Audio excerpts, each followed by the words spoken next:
А вы знаете, что в православии запрещены узлы в изделиях, так как это является бытовой магией? Часто вы могли слышать такие фразы, как «завязываю, к себе привязываю» и тому подобное. Однако есть определенный узел, который по преданию христианам подарил ангел.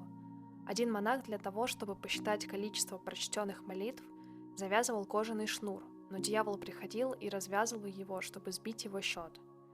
Тогда ангел спустился к монаху с неба и научил его плести узлы таким образом, чтобы каждый такой узел стал состоять из 9 крестов, что сделало их прочными и не под силу было расплести врагу, потому что он побеждается крестным знамением.